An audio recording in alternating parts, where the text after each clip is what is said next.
क्या तुमने कभी महसूस किया है कि चाहे तुम कितनी भी मेहनत कर लो, महीने के अंत में तुम्हारे हाथ में उतना कुछ नहीं बचता जितना तुमने सोचा था? शुरुआत में सब कुछ ठीक लगता है। तुम नई उम्मीदों के साथ काम करते हो, सोचते हो कि इस बार खर्च पर नियंत्रण रखोगे, थोड़ा पैसा बचाओगे और धीरे धीरे अपनी जिंदगी को बेहतर बनाओगे। लेकिन कुछ ही दिनों बाद वही पुरानी कहानी दोबारा शुरू हो जाती है। अचानक कुछ जरूरी खर्च सामने आ जाते हैं, कुछ फैसले बिना सोचे समझे हो जाते हैं, और फिर एक दिन तुम अपने आप से वही सवाल पूछते हो, मैं इतना प्रयास करता हूँ फिर भी मेरे पास पैसा टिकता क्यों नहीं? शायद तुमने अपने आसपास ऐसे लोगों को भी देखा होगा जो तुमसे ज़्यादा मेहनत करते हुए नहीं दिखते, फिर भी उनके पास फाइनेंशियल स्टेबिलिटी होती है। वे पैसों को लेकर लगातार तनाव में नहीं रहते। और तब मन में एक और सवाल उठता है, क्या वेल्थ सिर्फ लक की बात है? क्या कुछ लोगों के पास कोई ऐसा सीक्रेट होता है जो बाकी लोगों को कभी समझ नहीं आता? यही सवाल secrets of the millionaire mind में उठाया गया है, और इसका जवाब बहुत सरप्राइजिंग है। समस्या सिर्फ इस बात की नहीं है कि तुम कितना कमाते हो। असली समस्या अक्सर इस बात में छिपी होती है कि तुम पैसे के बारे में क्या सोचते हो। क्योंकि कई बार हमारा बैंक अकाउंट हमारी सैलरी से कम और हमारी बिलीफ से ज़्यादा प्रभावित होता है। हम बाहर से मेहनत कर रहे होते हैं, लेकिन अंदर ही अंदर कुछ ऐसी धारणाएं काम कर रही होती हैं जो हमें बार बार उसी जगह वापस ले आती हैं। और सबसे हैरान करने वाली बात यह है कि हमें खुद भी पता नहीं होता कि हम अपनी फाइनेंशियल लाइफ को किस अदृश्य प्रोग्रामिंग के अनुसार चला रहे हैं। सोचो, अगर किसी जहाज का डायरेक्शन शुरू से गलत सेट कर दिया जाए तो इंजन कितना भी पावरफुल क्यों ना हो, वह मंजिल तक नहीं पहुंचेगा। Zero bear chase invasions code does invest to dot by all of that is eager for time. ठीक यही बात पैसों पर भी लागू होती है। हो सकता है तुम मेहनती हो सकता है तुम इंटेलिजेंट हो सकता है तुम सच में अपनी जिंदगी बदलना चाहते हो, लेकिन अगर तुम्हारे दिमाग में पैसा लेकर गलत प्रोग्रामिंग बैठी हुई है तो रिजल्ट्स बार बार एक जैसे ही आते रहेंगे। और शायद पहली बार तुम्हें यह एहसास हो रहा है कि समस्या तुम्हारी क्षमता में नहीं है, समस्या उस ब्लूप्रिंट में हो सकती है जिसे तुम वर्षों से बिना जाने फॉलो कर रहे हो। और अगर यही सच है तो इसका मतलब यह भी है कि तुम्हारी फाइनेंशियल डेस्टिनी पहले से तय नहीं है, क्योंकि जिसे प्रोग्राम किया गया है उसे दोबारा प्रोग्राम भी किया जा सकता है। और यहीं से इस पूरी जर्नी की सबसे महत्वपूर्ण शुरुआत होती है। बचपन में हम बहुत सी ऐसी बातें सुनते हैं जिन पर उस समय हम ज़्यादा ध्यान नहीं देते, जैसे पैसा कमाना बहुत मुश्किल है, अमीर लोग स्वार्थी होते हैं, हमारे जैसे लोग इतना पैसा नहीं कमा सकते, ज़्यादा पैसे से समस्याएं बढ़ जाती हैं। बचपन में ये बातें सिर्फ साधारण वाक्य लगती हैं, लेकिन धीरे धीरे ये हमारे दिमाग का हिस्सा बन जाती हैं। और सबसे खतरनाक बात यह है कि हम इन्हें सच मान लेते हैं। शायद तुम्हारे साथ भी ऐसा हुआ हो। तुमने कभी कॉन्शियसली डिसाइड नहीं किया कि तुम्हें पैसों से डरना है, तुमने कभी ये नहीं सोचा कि वेल्थ तुम्हारे लिए नहीं है, लेकिन सालों तक सुनी हुई बातें धीरे धीरे तुम्हारे बिलीफ्स बन गईं, और फिर बिना जाने तुम्हारे डिसीजंस भी उसी प्रोग्रामिंग के अनुसार होने लगे। तुम ज्यादा कमाना चाहते हो, लेकिन अंदर से एक आवाज कहती है कि यह इतना आसान नहीं है। तुम बचत करना चाहते हो, लेकिन हर बार कोई ना कोई ऐसा निर्णय हो जाता है जो तुम्हें फिर शुरुआत पर ले आता है। तुम अपॉर्चुनिटीज देखते हो, लेकिन साथ ही डर भी महसूस करते हो कि कहीं असफल ना हो जाओ। और यही इस किताब का सबसे महत्वपूर्ण विचार है। हमारा फाइनेंशियल बिहेवियर अक्सर लॉजिक से कम और सबकॉन्शियस प्रोग्रामिंग से ज्यादा नियंत्रित होता है। बाहर से हमें लगता है कि हम अपने फैसले खुद ले रहे हैं, लेकिन कई बार हमारे पुराने बिलीव्स ही क्वाइटली हमारे एक्शंस को गाइड कर रहे होते हैं। ठीक वैसे ही जैसे किसी कंप्यूटर में बैकग्राउंड में चल रहा प्रोग्राम उसके हर आउटपुट को प्रभावित करता है। इंसान भी बाहर से अलग दिख सकता है, लेकिन अगर भीतर की प्रोग्रामिंग सीमित है तो रिजल्ट्स भी सीमित ही रहते हैं। और शायद यही कारण है कि कुछ लोग बार बार मेहनत करने के बाद भी वहीं खड़े रह जाते हैं। अब सवाल यह है कि अगर हमारी फाइनेंशियल लाइफ किसी इनविजिबल ब्लूप्रिंट से चल रही है तो क्या उसे बदला जा सकता है? और यही वह सवाल है जो इस पूरी जर्नी को और भी रोचक बना देता है। सोचो, अगर किसी कंप्यूटर में बहुत पावरफुल हार्डवेयर लगा हो लेकिन उसके अंदर गलत सॉफ्टवेयर चल रहा हो तो उसका आउटपुट वैसा कभी नहीं होगा जैसा तुम चाहते हो। ठीक यही बात इंसान की फाइनेंशियल लाइफ पर भी लागू होती है। हो सकता है तुम मेहनती हो सकता है तुम टैलेंटेड हो सकता है तुम सच में अपनी जिंदगी बदलना चाहते हो, लेकिन अगर तुम्हारे अंदर का मनी ब्लूप्रिंट बार बार तुम्हें स्कैरसिटी, फियर और डाउट की तरफ ले जा रहा है तो रिजल्ट्स भी उसी के अनुसार आएंगे। यही कारण है कि कई लोग सैलरी बढ़ने के बाद भी फाइनेंशियली सिक्योर महसूस नहीं करते। कुछ समय के लिए इनकम बढ़ती है, फिर लाइफस्टाइल भी बढ़ जाता है, खर्च बढ़ते हैं, और कुछ महीनों बाद तनाव फिर वापस आ जाता है। ऐसा लगता है जैसे जितना भी कमाओ कुछ ना कुछ हमेशा कमी रह जाता है। शायद तुमने भी यह साइकिल महसूस किया हो, ज़्यादा कमाने की इच्छा, थोड़े समय की राहत, फिर वही फाइनेंशियल प्रेशर, और धीरे धीरे यह विश्वास बनने लगता है कि शायद पैसा कभी टिक ही नहीं सकता। लेकिन secrets of the millionaire mind एक बिल्कुल अलग दृष्टिकोण देती है। ये कहती है कि समस्या इनकम की नहीं, इंटरनल प्रोग्रामिंग की है। बाहरी रिजल्ट्स केवल उस ब्लूप्रिंट का रिफ्लेक्शन होते हैं जो वर्षों से तुम्हारे सबकॉन्शियस माइंड में चलता आ रहा है। और यही रियलाइजेशन बहुत पावरफुल है, क्योंकि इसका मतलब ये नहीं कि तुम इनकेपेबल हो, इसका मतलब ये है कि तुम्हारा करंट आउटपुट किसी पुराने प्रोग्राम का परिणाम है। और अगर प्रोग्राम बदला जा सकता है तो आउटपुट भी बदला जा सकता है। यहीं पर पहली बार होप पैदा होती है। शायद समस्या तुम्हारी मेहनत में नहीं थी, शायद समस्या उस इन्विजिबल सिस्टम में थी जिसे तुम बिना जाने फॉलो कर रहे थे। और अगर ये सच है तो वेल्थ तुम्हारे लिए भी संभव सकती है। जब इंसान पहली बार ये समझता है कि उसके फाइनेंशियल रिजल्ट्स किसी अदृश्य ब्लूप्रिंट से संचालित हो रहे हैं, तो उसके भीतर एक बिल्कुल नई सोच जन्म लेती है। अब तक उसे लगता था कि उसकी परिस्थितियां ही उसकी किस्मत तय करती हैं। परिवार की आर्थिक स्थिति, सीमित अवसर, पुरानी गलतियां और बार बार मिली असफलताएं, उसे लगता था कि शायद यही उसकी सीमा है। लेकिन अब पहली बार उसे एहसास होता है कि ये सब उसकी अंतिम पहचान नहीं है, ये केवल उसकी शुरुआत की परिस्थितियां हैं। और शुरुआत चाहे जैसी भी रही हो, मंजिल पहले से तय नहीं होती। यही इस किताब का सबसे एम्पावरिंग लेसन है। तुम्हारा पास्ट तुम्हारे फ्यूचर का फैसला नहीं करता। तुम्हारी पुरानी बिलीव्स तुम्हारी स्थायी सच्चाई नहीं है। वे केवल ऐसे प्रोग्राम्स हैं जिन्हें वर्षों से दोहराया गया है, और जिस चीज को बार बार इंस्टॉल किया गया है उसे बदला भी जा सकता है। यहीं से सोच बदलनी शुरू होती है। अब सवाल यह नहीं रह जाता कि मेरे पास कितना पैसा है। अब असली सवाल यह बन जाता है कि मेरे दिमाग में पैसे को लेकर कौन सी धारणाएं चल रही हैं। क्या मैं वेल्थ को अवसर के रूप में देखता हूं या डर के रूप में? क्या मैं फाइनेंशियल सक्सेस को पॉसिबल मानता हूं या केवल दूसरों के लिए रिजर्व समझता हूं? क्या मैं अपनी सीमाओं को सच मान चुका हूं या मैं उन्हें बदलने के लिए तैयार हूं? और जैसे ये सवाल उठते हैं, इंसान के भीतर एक नई संभावना जन्म लेती है। उसे महसूस होने लगता है कि शायद उसकी फाइनेंशियल लाइफ अब तक परिस्थितियों से नहीं, बिलीफ्स से नियंत्रित हो रही थी। और अगर बिलीफ्स बदले जा सकते हैं तो पूरी दिशा बदली जा सकती है। यही वह क्षण है जहां स्ट्रगल पहली बार होप में बदलने लगता है। अब तक एक बात धीरे धीरे साफ होने लगी है। समस्या सिर्फ कम कमाने की नहीं है, समस्या सिर्फ महंगाई, परिस्थितियों या अवसरों की भी नहीं है। असली समस्या अक्सर उस इनविजिबल ब्लूप्रिंट में छिपी होती है जो हमारे हर फाइनेंशियल डिसीजन को क्वाइटली इन्फ्लुएंस करता है। और जब ये बात समझ में आती है तो मन में एक बहुत बड़ा सवाल उठता है। अगर मेरी फाइनेंशियल लाइफ किसी प्रोग्रामिंग के अनुसार चल रही है तो क्या मैं उसे बदल सकता हूँ? क्या मैं उन बिलीफ्स को रिप्लेस कर सकता हूँ जो वर्षों से मुझे सीमित कर रहे हैं? क्या वेल्थ सच में केवल कुछ लोगों के लिए है, या यह एक ऐसी स्किल है जिसे कोई भी सीख सकता है? यही वह टर्निंग पॉइंट है जहां यह किताब एक बेहद पावरफुल ट्रूथ सामने रखती है। अमीर लोग किसी अलग दुनिया से नहीं आते, उनके पास भी डर होते हैं, उनके सामने भी चुनौतियां होती हैं, लेकिन वे पैसे को, अवसरों को और अपनी क्षमता को एक अलग नजरिए से देखते हैं। उनकी सबसे बड़ी ताकत सिर्फ इनकम नहीं होती, उनकी सबसे बड़ी ताकत उनका माइंडसेट होता है। और यही माइंडसेट उनके डिसीजंस को शेप करता है। उनके डिसीजंस उनकी हैबिट्स बनाते हैं, उनकी हैबिट्स उनके रिजल्ट्स बनाती हैं, और धीरे धीरे वही रिजल्ट्स वेल्थ में बदल जाते हैं। अब कहानी और भी दिलचस्प होने वाली है, क्योंकि अगला सवाल यह है कि रिच माइंडसेट और पुअर माइंडसेट में वास्तव में फर्क क्या है। दो लोग एक जैसी परिस्थितियों में होते हुए भी बिल्कुल अलग फाइनेंशियल रिजल्ट्स क्यों पाते हैं? और कौन सी सोच एक व्यक्ति को लगातार संघर्ष में रखती है जबकि दूसरी सोच उसे फाइनेंशियल फ्रीडम की ओर ले जाती है? यहीं से इस पूरी जर्नी का सबसे महत्वपूर्ण हिस्सा शुरू होता है। बहुत से लोग मानते हैं कि अमीर बनने का मतलब सिर्फ ज्यादा पैसा कमाना है, लेकिन secrets of the millionaire mind एक बिल्कुल अलग बात कहती है। इसके अनुसार वेल्थ की शुरुआत इनकम से नहीं, परसेप्शन से होती है। यानी तुम पैसे को किस नजरिए से देखते हो, यही तय करता है कि पैसा तुम्हारी जिंदगी में कैसे व्यवहार करेगा। अधिकांश लोग पैसे को तनाव, चिंता और कमी के साथ जोड़कर देखते हैं। जैसे ही पैसे की बात होती है, उनके मन में बिल्स, जिम्मेदारियां और असुरक्षा की भावना आने लगती है। और जब किसी चीज के साथ लगातार नेगेटिव इमोशंस जुड़े रहते हैं तो हमारा सबकॉन्शियस माइंड उससे दूरी बनाने लगता है। यही कारण है कि कई लोग वेल्थ चाहते तो हैं, लेकिन भीतर से उसे पूरी तरह स्वीकार नहीं कर पाते। दूसरी ओर रिच माइंड से पैसे को समस्या नहीं मानता, वह उसे एक टूल की तरह देखता है। एक ऐसा टूल जो फ्रीडम देता है, बेहतर चॉइस देता है, परिवार को सिक्योरिटी देता है और व्यक्ति को अपने सपनों पर काम करने की क्षमता देता है। यह अंतर बहुत साधारण लगता है, लेकिन इसका प्रभाव बेहद गहरा होता है। जिस व्यक्ति के लिए पैसा तनाव का प्रतीक है, वह अक्सर उसे संभालने में कठिनाई महसूस करता है। लेकिन जो व्यक्ति पैसे को अपॉर्चुनिटी के रूप में देखता है, उसका रिलेशनशिप विद मनी पूरी तरह बदलने लगता है। और यही पहला बड़ा लेसन सामने आता है। पैसा ना अच्छा होता है न बुरा, वह केवल एक एम्पलीफायर है।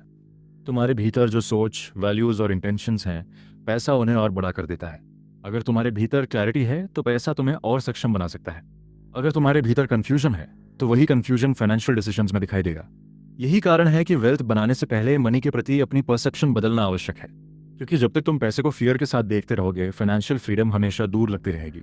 लेकिन जिस क्षण तुम उसे एक पावरफुल टूल के रूप में देखना शुरू करते हो, उसी क्षण तुम्हारी फाइनेंशियल जर्नी एक नई दिशा पकड़ लेती है। जब फाइनेंशियल स्ट्रगल्स लंबे समय तक चलती हैं तो बहुत आसान हो जाता है ये मान लेना कि हमारी परिस्थितियां ही हमारी सबसे बड़ी दुश्मन है। कम सैलरी, महंगाई, सीमित अवसर, परिवार की जिम्मेदारियां, और कभी कभी ये सब सच भी होता है। लेकिन secrets of the millionaire mind एक बहुत महत्वपूर्ण अंतर बताती है।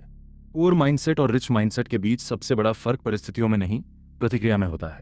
पुअर माइंडसेट अक्सर अपनी ऊर्जा ब्लेम करने में खर्च करता है। वो सोचता है कि जब तक बाहर की दुनिया नहीं बदलेगी तब तक उसकी फाइनेंशियल लाइफ भी नहीं बदल सकती। धीरे धीरे यह सोच व्यक्ति को पावरलेस महसूस कराने लगती है। उसे लगता है कि उसका फ्यूचर पूरी तरह सर्कमस्टेंसेस के कंट्रोल में है, और जब कंट्रोल बाहर चला जाता है तो एक्शन लेने की इच्छा भी कमजोर पड़ने लगती है। दूसरी ओर रिच माइंडसेट एक अलग सवाल पूछता है, मेरी करंट सिचुएशन चाहे जैसी भी हो, मैं अभी क्या कर सकता हूँ? मैं कौन सी स्किल सीख सकता हूँ? मैं कौन सी आदत बदल सकता हूँ? मैं किन डिसीजंस की जिम्मेदारी ले सकता हूँ? यही सोच गेम बदल देती है, क्योंकि जैसे ही व्यक्ति रिस्पॉन्सिबिलिटी स्वीकार करता है, कंट्रोल वापस उसके हाथ में आ जाता है। अब वो विक्टिम की तरह नहीं सोचता, अब वो क्रिएटर की तरह सोचना शुरू करता है। उसे समझ आने लगता है कि सर्कमस्टेंसेस शुरुआत तय कर सकती हैं, लेकिन डायरेक्शन उसके डिसीजंस तय करते हैं। और यही इस किताब का सबसे शक्तिशाली लेसन्स में से एक है। जब तक तुम ब्लेम करते रहोगे, तुम अपनी पावर दूसरों को देते रहोगे, लेकिन जिस दिन तुम रिस्पॉन्सिबिलिटी लेते हो, उसी दिन तुम अपनी फाइनेंशियल डेस्टिनी पर पहला वास्तविक नियंत्रण हासिल कर लेते हो। अधिकांश लोग जब किसी नए अवसर को देखते हैं तो सबसे पहले उनके मन में एक ही विचार आता है, अगर मैं असफल हो गया तो, अगर पैसा डूब गया तो, अगर लोगों ने मेरा मजाक उड़ाया तो। और यही डर अक्सर उन्हें शुरुआत करने से पहले ही रोक देता है। लेकिन secrets of the millionaire mind बताती है कि रिच माइंडसेट का एक बहुत महत्वपूर्ण गुण यह है कि वो केवल रिस्क नहीं देखता, वो पॉसिबिलिटी भी देखता है। इसका मतलब यह नहीं कि अमीर लोग डर महसूस नहीं करते, वे भी अनसर्टेनिटी को महसूस करते हैं, उन्हें भी गलत निर्णयों का खतरा समझ में आता है। लेकिन अंतर यह है कि वे फियर को फाइनल आंसर नहीं बनने देते, वे सवाल बदल देते हैं। अगर ये काम कर गया तो, अगर ये निर्णय मेरी जिंदगी की दिशा बदल दे तो, अगर ये अपॉर्चुनिटी मुझे उस जगह पहुंचा दे जहां मैं वर्षों से पहुंचना चाहता हूं। यही बदलाव बेहद शक्तिशाली है, क्योंकि हमारा माइंड उन्हीं चीजों पर अधिक ध्यान देता है जिन पर हम लगातार फोकस करते हैं। यदि फोकस केवल खतरे पर है तो हर अवसर रिस्की लगेगा, लेकिन यदि फोकस संभावनाओं पर है तो वही परिस्थिति ग्रोथ का माध्यम बन सकती है। वेल्थ अक्सर सर्टेनिटी के इंतजार से नहीं बनती। वेल्थ उन लोगों के पास जाती है जो पर्याप्त सोच विचार के बाद अनसर्टेनिटी के बीच भी एक्शन लेते हैं। वे परफेक्ट कंडीशंस का इंतजार नहीं करते, वे अवेलेबल इंफॉर्मेशन के आधार पर निर्णय लेते हैं और सीखते हुए आगे बढ़ते हैं। और यही लेसन हर व्यूअर के लिए बेहद महत्वपूर्ण है, क्योंकि लाइफ में कई बार सबसे बड़ा रिस्क ये नहीं होता कि तुम प्रयास करोगे और असफल हो जाओगे। सबसे बड़ा रिस्क ये होता है कि तुम फियर की वजह से कोशिश ही नहीं करोगे। और जिस क्षण तुम पॉसिबिलिटीज पर फोकस करना शुरू करते हो, उसी क्षण तुम्हारा माइंडसेट स्केर्सिटी से अबंडेंस की ओर बढ़ने लगता है। बहुत से लोग चाहते हैं कि उनकी इनकम बढ़े, वे बेहतर नौकरी चाहते हैं, अधिक अपॉर्चुनिटीज चाहते हैं और फाइनेंशियल फ्रीडम का सपना देखते हैं।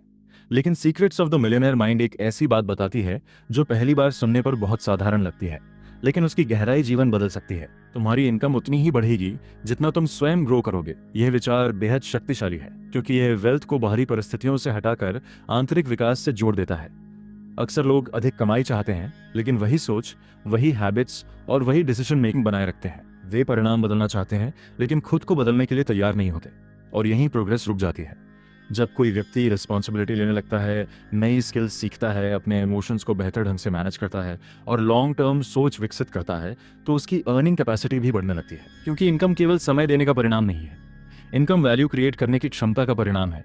जितना अधिक तुम समस्याएं सॉल्व कर सकते हो, उतनी अधिक तुम्हारी यूजफुलनेस बढ़ती है, और जितनी अधिक यूजफुलनेस बढ़ती है, उतनी ही फाइनेंशियल अपॉर्चुनिटीज भी बढ़ती जाती हैं। यही कारण है कि सेल्फ डेवलपमेंट और वेल्थ क्रिएशन एक दूसरे से गहराई से जुड़े हुए हैं। जब तुम इंटरनली एक्सपैंड होते हो, तुम्हारी एक्सटर्नल रिजल्ट्स भी एक्सपैंड होने लगती हैं, और यही इस लेसन का सबसे महत्वपूर्ण संदेश है। अगर तुम अपनी फाइनेंशियल लाइफ को अगले स्तर पर ले जाना चाहते हो, तो केवल ज्यादा कमाने के बारे में मत सोचो। सबसे पहले यह सोचो कि तुम्हें किस व्यक्ति में बदलना होगा, क्योंकि जिस दिन तुम ग्रो करना शुरू करते हो, उसी दिन तुम्हारी इनकम की संभावनाएं भी ग्रो करना शुरू कर देती हैं। अब तक इस जर्नी में एक बहुत गहरा ट्रूथ सामने आ चुका है। पैसा केवल कमाई का विषय नहीं है, यह आइडेंटिटी का विषय है। बहुत से लोग वेल्थ चाहते हैं, लेकिन भीतर से अभी खुद को उसी व्यक्ति की तरह देखते हैं जो हमेशा फाइनेंशियल स्ट्रेस में रहता है, जो अवसरों को देखकर घबरा जाता है, जो जिम्मेदारी से बचना चाहता है, जो मान चुका है कि बड़ी फाइनेंशियल सक्सेस शायद उसके लिए नहीं है। और जब आइडेंटिटी सीमित होती है तो डिसीजंस भी सीमित हो जाते हैं। इंसान बाहर से गोल्स तय करता है, लेकिन भीतर से वही पुराने पैटर्न्स दोहराता रहता है। वह कुछ समय के लिए बदलने की कोशिश करता है, फिर धीरे धीरे अपने पुराने कंफर्ट जोन में लौट जाता है। यही कारण है कि वास्तविक वेल्थ क्रिएशन केवल स्ट्रैटेजीज से नहीं होती, उसके लिए सेल्फ इमेज बदलनी पड़ती है। Secrets of the millionaire mind का सबसे पावरफुल लेसन यही है कि तुम्हें अपने आप को उस व्यक्ति के रूप में देखना शुरू करना होगा जो वेल्थ क्रिएट कर सकता है, जो अपॉर्चुनिटीज पहचानता है, जो पैसे को कॉन्शियसली मैनेज करता है, जो शॉर्ट टर्म इमोशंस के बजाय लॉन्ग टर्म विजन के आधार पर डिसीजंस लेता है। और जैसे ही यह आइडेंटिटी बननी शुरू होती है, बिहेवियर बदलने लगता है। बिहेवियर बदलता है तो हैबिट्स बदलती हैं, हैबिट्स बदलती हैं तो रिजल्ट्स बदलने लगते हैं। धीरे धीरे वेल्थ कोई दूर का सपना नहीं रह जाती, वह तुम्हारी नई आइडेंटिटी का नेचुरल आउटकम बनने लगती है। और यह पार्ट 2 का सबसे महत्वपूर्ण निष्कर्ष है। अमीर बनने की शुरुआत बैंक अकाउंट से नहीं होती। अमीर बनने की शुरुआत उस क्षण से होती है जब तुम भीतर से यह स्वीकार कर लेते हो कि तुम वेल्थ क्रिएट करने में सक्षम हो। अब कहानी और भी महत्वपूर्ण होने वाली है, क्योंकि अगला चरण केवल माइंडसेट को समझने का नहीं बल्कि उसे बदलने का है। और यहीं से शुरू होती है तुम्हारे मनी ब्लूप्रिंट को रीप्रोग्राम करने की वास्तविक प्रक्रिया। एक समय ऐसा आता है जब इंसान को यह समझ में आने लगता है कि समस्या बाहर की दुनिया में कम और उसके भीतर चल रही सोच में अधिक है। यही वह क्षण है जहां वास्तविक ट्रांसफॉर्मेशन शुरू होता है। अब तक उसने ये जान लिया है कि उसके फाइनेंशियल रिजल्ट्स किसी अदृश्य ब्लूप्रिंट से प्रभावित हो रहे थे, लेकिन केवल यह जान लेना पर्याप्त नहीं है। जब तक वो अपने भीतर चल रही बिलीव्स को स्पष्ट रूप से पहचान नहीं लेता, तब तक बदलाव अधूरा रहता है। और यही इस जर्नी का सबसे महत्वपूर्ण टर्निंग पॉइंट है। पहली बार वह रुककर अपने आप से ईमानदार सवाल पूछता है, क्या मुझे सच में लगता है कि मैं वेल्थ क्रिएट कर सकता हूँ? क्या मैं भीतर से मानता हूँ कि फाइनेंशियल सक्सेस मेरे लिए संभव है? या मैं अब भी उन पुरानी आवाज़ों को सच मान रहा हूँ जो वर्षों से मुझे सीमित करती रही हैं? शायद उसके मन में आज भी कुछ छिपे हुए बिलीव्स मौजूद हैं। पैसा कमाना बहुत कठिन है, अमीर लोग अलग होते हैं, मेरे जैसे लोग इतनी बड़ी सफलता हासिल नहीं कर सकते, मैं पैसे संभालने में अच्छा नहीं हूँ। ये विचार इतने लंबे समय से उसके भीतर मौजूद थे कि अब वे उसे सामान्य लगने लगे थे। लेकिन अब पहली बार उसे एहसास होता है कि ये एब्सोल्यूट ट्रूथ्स नहीं है, ये केवल सीखे हुए पैटर्न्स हैं। ऐसे पैटर्न्स जिन्हें बार बार दोहराया गया और धीरे धीरे उन्होंने उसकी फाइनेंशियल आइडेंटिटी को आकार दे दिया। यही अवेयरनेस बेहद पावरफुल होती है, क्योंकि जब तक कोई बिलीफ इनविजिबल रहता है वह क्वाइटली तुम्हारी जिंदगी को नियंत्रित करता रहता है। लेकिन जिस क्षण तुम उसे स्पष्ट रूप से देख लेते हो, उसी क्षण उसकी शक्ति कम होने लगती है। अब वो अपने थॉट्स को फैक्ट्स की तरह नहीं देखता, वो उन्हें प्रोग्राम्स की तरह देखने लगता है। और प्रोग्राम्स बदले जा सकते हैं। यही रियलाइजेशन उसे एक नई फ्रीडम देता है। शायद उसकी सीमाएं वास्तविक नहीं थी, शायद वे केवल पुराने निष्कर्ष थे जिन्हें उसने सच मान लिया था। और यदि ऐसा है तो वेल्थ उसके लिए भी संभव हो सकती है। यहीं से उसकी फाइनेंशियल ट्रांसफॉर्मेशन सच में शुरू होती है, क्योंकि हर बड़ा बदलाव अवेयरनेस से शुरू होता है। और अवेयरनेस का पहला परिणाम यह होता है कि इंसान पहली बार अपने भविष्य को नए नजरिए से देखना शुरू करता है। जब इंसान अपने भीतर चल रही लिमिटिंग बिलीफ्स को पहचान लेता है तो अगला और सबसे निर्णायक कदम शुरू होता है। अब उसे केवल यह समझना नहीं है कि उसके थॉट्स उसे सीमित कर रहे थे, अब उसे उन थॉट्स को बदलना है, क्योंकि हमारा सबकॉन्शियस माइंड लगातार उन शब्दों को अब्जॉर्ब करता है जिन्हें हम बार बार दोहराते हैं। यदि कोई व्यक्ति वर्षों तक अपने आप से कहता रहे कि मैं पैसे संभाल नहीं सकता, मेरे लिए फाइनेंशियल फ्रीडम मुश्किल है, या वेल्थ केवल कुछ लोगों के लिए होती है, तो धीरे धीरे उसका माइंड इन्हीं बातों को रियलिटी मानने लगता है और फिर उसके एक्शंस भी उसी बिलीफ के अनुसार शेप होने लगते हैं। यही कारण है कि सेल्फ टॉक केवल मोटिवेशनल टेक्निक नहीं है, यह इंटरनल प्रोग्रामिंग का आधार है। अब वह अपने भीतर चल रही भाषा को बदलना शुरू करता है। जहां पहले डाउट था वहां पॉसिबिलिटी आने लगती है, जहां पहले फियर था वहां कॉन्फिडेंस धीरे धीरे जगह बनाने लगता है, जहां पहले स्कैर्सिटी थी वहां अबंडेंस की सोच विकसित होने लगती है। वह अपने आप से नए स्टेटमेंट्स दोहराने लगता है, मैं वेल्थ क्रिएट करना सीख सकता हूँ, मैं पैसे को जिम्मेदारी के साथ मैनेज कर सकता हूँ, मैं फाइनेंशियल सक्सेस के योग्य हूँ, मैं अपने पुराने बिलीफ से बड़ा हूँ। शुरुआत में ये बातें अस्वाभाविक लग सकती हैं, क्योंकि पुरानी प्रोग्रामिंग वर्षों से स्थापित होती आई है। लेकिन जैसे जैसे नए विचार बार बार दोहराए जाते हैं, सबकॉन्शियस माइंड उन्हें स्वीकार करना शुरू कर देता है। धीरे धीरे सेल्फ इमेज बदलने लगती है, और सेल्फ इमेज बदलती है तो डिसीजंस भी बदलते हैं। अब वह अपॉर्चुनिटीज को अलग नजरिए से देखने लगता है। फाइनेंशियल गोल्स उसे इम्पॉसिबल नहीं लगते, सेविंग, इन्वेस्टिंग और डिसिप्लिन चॉइसेस अधिक नेचुरल महसूस होने लगते हैं। यही वह स्टेज है जहां इनर डायलॉग पहली बार उसके फ्यूचर को नया आकार देना शुरू करता है, क्योंकि अंततः हम वही जीवन बनाते हैं जिसे हमारा माइंड संभव मानता है। और जब माइंड नई पॉसिबिलिटीज को स्वीकार कर लेता है तो फाइनेंशियल ट्रांसफॉर्मेशन केवल कल्पना नहीं रहता, वह धीरे धीरे वास्तविकता बनने लगता है। अब उसका सफर सिर्फ सोच बदलने तक सीमित नहीं रहता, अब असली बदलाव उसके व्यवहार में दिखना शुरू होता है, क्योंकि केवल पॉजिटिव सोच रखना पर्याप्त नहीं है जब तक वो उसके एक्शंस में कन्वर्ट ना हो। यही वो जगह है जहां थियरी और रियलिटी अलग हो जाती हैं। अब वो अपने आप से एक नया सवाल पूछता है, अगर मैं सच में उस व्यक्ति तरह होता जो फाइनेंशियल सक्सेस बना सकता है तो मैं अभी क्या करता? और यहीं से उसके डिसीजंस बदलने लगते हैं। वह इम्पल्सिव खर्चों को रोकने लगता है, वह हर छोटे फाइनेंशियल डिसीजन को ज्यादा ध्यान से देखने लगता है। वह ये समझने लगता है कि पैसा सिर्फ कमानी चीज नहीं है, उसे मैनेज करना भी उतना ही जरूरी है। पहले जहां वह सिर्फ अर्निंग पर फोकस करता था, अब वह वैल्यू क्रिएशन पर ध्यान देने लगता है। वह सीखने लगता है कि कैसे उसकी स्किल्स, उसकी नॉलेज और उसकी डिसिप्लिन उसकी अर्निंग कैपेसिटी को बढ़ा सकते हैं। धीरे धीरे उसका माइंडसेट बदलकर बिहेवियर में उतरने लगता है। और यह बदलाव अचानक नहीं आता, ये छोटे छोटे कंसिस्टेंट एक्शंस का रिजल्ट होता है। हर दिन लिया गया एक छोटा बेहतर डिसीजन, हर बार किया गया एक कॉन्शियस फाइनेंशियल चॉइस, हर बार कंफर्ट की जगह ग्रोथ को चुनना, और यही एक्शंस उसकी नई आइडेंटिटी को मजबूत करते जाते हैं। अब वह खुद को उस व्यक्ति की तरह देखने लगता है जो कंट्रोल में है, जो अपने पैसे को डायरेक्शन दे सकता है, जो फ्यूचर को रिएक्शन की तरह नहीं बल्कि इंटेंशन की तरह बनता है। और यही वह स्टेज है जहां ट्रांसफॉर्मेशन रियल बनती है, क्योंकि जब सोच, शब्द और एक्शंस एक डायरेक्शन में अलाइन हो जाते हैं, तब बदलाव सिर्फ महसूस नहीं होता, वह दिखाई देने लगता है। यहीं से उसकी फाइनेंशियल जर्नी अगले लेवल पर पहुंचती है। अब वह उस स्टेज पर पहुंच चुका है जहां बदलाव सिर्फ अंदर महसूस नहीं हो रहा, बल्कि बाहर के रिजल्ट्स में भी दिखने लगा है। लेकिन इस पॉइंट पर एक और बहुत जरूरी सच्चाई सामने आती है। अधिकांश लोग पैसा कमाने पर ध्यान देते हैं, लेकिन उसे समझने और संभालने पर नहीं। और यहीं पर असली डिफरेंस बनता है। वह अब यह सीखने लगता है कि पैसा सिर्फ अर्निंग का रिजल्ट नहीं है, बल्कि मैनेजमेंट और डिसिप्लिन का भी आउटकम है। वह समझने लगता है कि अगर इनकम बढ़ भी जाए लेकिन हैबिट्स वही पुरानी रहें, तो फाइनेंशियल स्टेबिलिटी नहीं बनती। इसलिए वह धीरे धीरे अपने पैसों के साथ एक कॉन्शियस रिलेशनशिप बनाना शुरू करता है। अब वह हर डिसीजन को एक नई नज़र से देखता है। क्या ये खर्च जरूरी है? क्या ये मुझे आगे ले जाएगा या सिर्फ टेम्पररी सेटिस्फैक्शन देगा? क्या मैं इस पैसे को फ्यूचर ग्रोथ में लगा सकता हूँ? ये सवाल उसे धीरे धीरे इम्पल्सिव बिहेवियर से बाहर निकालने लगते हैं। अब पैसा उसके लिए सिर्फ खर्च करने की चीज़ नहीं रहता, वह उसे एक रिसोर्स की तरह देखना शुरू करता है। एक ऐसा रिसोर्स जो सही तरीके से इस्तेमाल किया जाए तो उसकी पूरी फाइनेंशियल लाइफ बदल सकता है।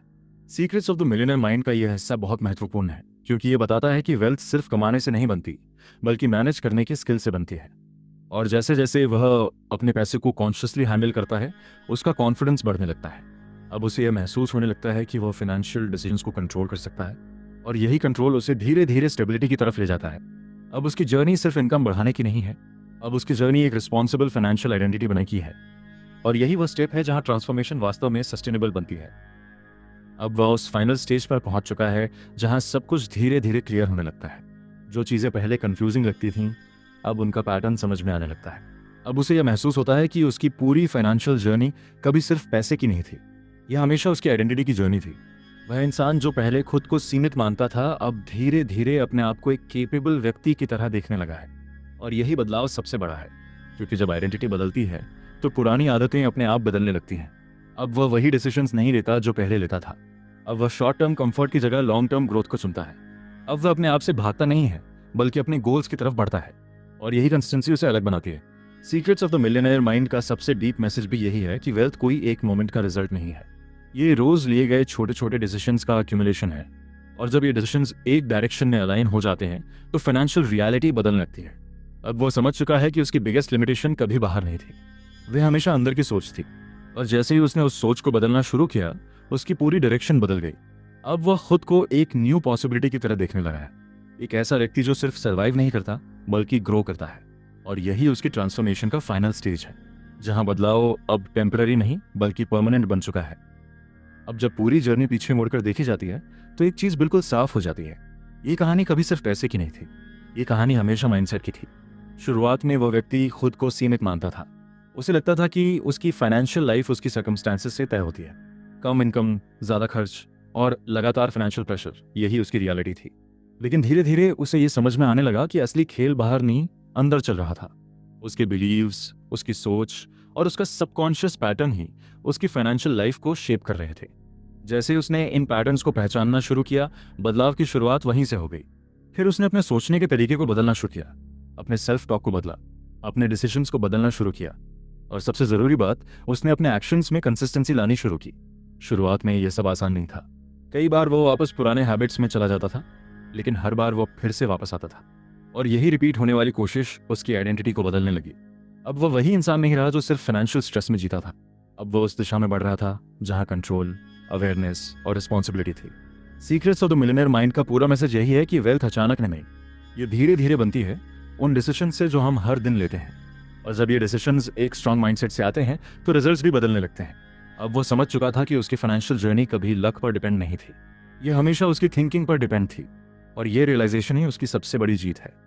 अब इस पूरी जर्नी को रियल लाइफ में देखा जाए तो ये सिर्फ एक कहानी नहीं लगती, ये हर उस इंसान की रिफ्लेक्शन बन जाती है जो अपनी फाइनेंशियल लाइफ को लेकर स्ट्रगल कर रहा है। शायद तुम भी कभी उस फेज में रहे हो जहां लगता है कि मेहनत तो कर रहे हो, लेकिन रिजल्ट्स उतने नहीं मिल रहे जितने होने चाहिए। कमाई आती है लेकिन टिकती नहीं, प्लान्स बनते हैं लेकिन फॉलो नहीं हो पाते। और धीरे धीरे ये सोच बनने लगती है कि शायद यही मेरी रियलिटी है, लेकिन इस पूरी कहानी का सबसे बड़ा लेसन यही है कि रियलिटी फिक्स्ड नहीं होती, वह चेंज हो सकती है। Secrets of the millionaire mind ये बताती है कि तुम्हारी फाइनेंशियल लाइफ तुम्हारी डेली थिंकिंग और हैबिट्स का रिजल्ट है। अगर तुम रोज वही डिसीजंस लेते हो जो आसान है तो लाइफ भी वही रहती है। लेकिन अगर तुम धीरे धीरे अपनी कंफर्ट जोन से बाहर निकलकर बेटर डिसीजंस लेना शुरू करते हो तो डायरेक्शन बदलने लगती है। ये बदलाव अचानक नहीं आता, ये छोटे छोटे स्टेप से आता है। जैसे खर्चों को कॉन्शियसली देखना, अपनी अर्निंग और सेविंग के बीच बैलेंस बनाना, और अपने आप को फाइनेंशियली रिस्पॉन्सिबल व्यक्ति की तरह देखना शुरू करना। जब तुम ये समझ लेते हो कि तुम अपनी करंट सिचुएशन से ज़्यादा केपेबल हो, तभी असली चेंज शुरू होता है, क्योंकि फिर तुम एक्सक्यूजेस पर नहीं, एक्शंस पर फोकस करते हो। और यही डिफरेंस लोगों की लाइफ को अलग बनाता है। कुछ लोग सिर्फ सोचते रहते हैं और कुछ लोग धीरे धीरे अपनी सोच को रियलिटी में बदलना शुरू कर देते हैं। और यही इस पूरी जर्नी का सबसे प्रैक्टिकल ट्रूथ है। अब इस पूरी किताब का सबसे अंतिम और सबसे इंपॉर्टेंट ट्रूथ सामने आता है। अधिकतर लोग ये मान लेते हैं कि पैसा सिर्फ मेहनत का परिणाम है, लेकिन असल में पैसा एक कंप्लीट सिस्टम का परिणाम है, जिसमें माइंडसेट, हैबिट्स, डिसीजंस और कंसिस्टेंसी सब शामिल होते हैं। Secrets of the millionaire mind ये बहुत साफ तौर पर बताती है कि अगर तुम्हारा माइंडसेट सीमित है तो तुम्हारी इनकम भी सीमित ही रहेगी, क्योंकि तुम जितना बड़ा सोचते हो उतने ही बड़े डिसीजंस ले पाते हो, और जितने बड़े डिसीजंस लेते हो उतने ही बड़े रिजल्ट्स क्रिएट होते हैं। यहाँ पर असली फर्क समझ में आता है। कुछ लोग हर दिन वही करते हैं जो सेफ और कंफर्टेबल है, और कुछ लोग हर दिन थोड़ा सा अनकंफर्टेबल चूज करते हैं ताकि फ्यूचर बेटर बन सके। यही डिफरेंस धीरे धीरे फाइनेंशियल लाइफ को पूरी तरह बदल देता है। वेल्थ कोई अचानक मिलने वाली चीज नहीं है, ये स्लोली बिल्ड होने वाला आउटकम है, जो तब बनता है जब तुम कंसिस्टेंट डिसीजंस लेते हो, जब तुम अपने फियर्स के बावजूद आगे बढ़ते हो, और जब तुम अपने ओल्ड बिलीव्स को चैलेंज करते हो। इस किताब का सबसे डीप मैसेज यही है कि तुम्हारी फाइनेंशियल रियलिटी तुम्हारे एक्शंस का रिफ्लेक्शन है, और तुम्हारे एक्शंस तुम्हारी थॉट्स का रिफ्लेक्शन है। इसलिए अगर तुम्हें अपने रिजल्ट्स बदलने हैं तो सबसे पहले अपनी सोच बदलनी होगी, और जब सोच बदलती है तो पूरा सिस्टम अपने आप बदलने लगता है। यही इस जर्नी का सबसे फाइनल ट्रूथ है। अब इस पूरी जर्नी के अंत में एक आखिरी सवाल बचता है, क्या तुम अभी भी अपनी फाइनेंशियल लाइफ को उसी तरह चलाते रहोगे जैसे अभी तक चलाते आए हो, या फिर तुम उस पॉसिबिलिटी को एक्सेप्ट करोगे कि तुम अपनी रियलिटी को बदल सकते हो? Secrets of the millionaire mind का सबसे अंतिम और सबसे पावरफुल मैसेज यही है कि बदलाव बाहर से नहीं आता, बदलाव हमेशा अंदर से शुरू होता है। जिस दिन तुम ये समझ लेते हो कि तुम्हारे डिसीजंस, तुम्हारी हैबिट्स और तुम्हारी थिंकिंग ही तुम्हारा फ्यूचर बना रहे हैं, उसी दिन तुम्हारे पास कंट्रोल वापस आ जाता है। और जब कंट्रोल वापस आ जाता है तो एक्सक्यूजेस कमजोर पड़ने लगते हैं। अब तुम्हारे पास दो रास्ते हैं। पहला रास्ता वही पुराना है, जहां तुम वही सोचते हो, वही करते हो और वही रिजल्ट्स पाते हो। और दूसरा रास्ता वह है जहां तुम अपनी सोच को चैलेंज करते हो, अपने बिलीव्स को क्वेश्चन करते हो, और धीरे धीरे अपने एक्शंस को बदलना शुरू करते हो। इस किताब की पूरी सीख यही है कि तुम अपनी फाइनेंशियल आइडेंटिटी को बदल सकते हो, लेकिन उसके लिए तुम्हें पहले ये मानना होगा कि बदलाव पॉसिबल है। अगर तुम इस बात को एक्सेप्ट कर लेते हो तो फिर अगला कदम तुम्हारे हाथ में है। अगर इस वीडियो ने तुम्हें थोड़ा भी सोचने पर मजबूर किया है तो इसे लाइक करो, कमेंट में लिखो कि तुम अपनी फाइनेंशियल थिंकिंग में क्या चेंज लाना चाहते हो, और चैनल को सब्सक्राइब करो, क्योंकि यहाँ हम सिर्फ किताबें नहीं पढ़ते, हम उन आइडियाज़ को समझते हैं जो लाइफ को सच में बदल सकते हैं। और याद रखो, तुम्हारी फाइनेंशियल लाइफ तुम्हारी थिंकिंग का रिफ्लेक्शन है, और जिस दिन तुम अपनी थिंकिंग बदल लेते हो उसी दिन तुम्हारी पूरी जिंदगी बदलने की शुरुआत हो जाती है।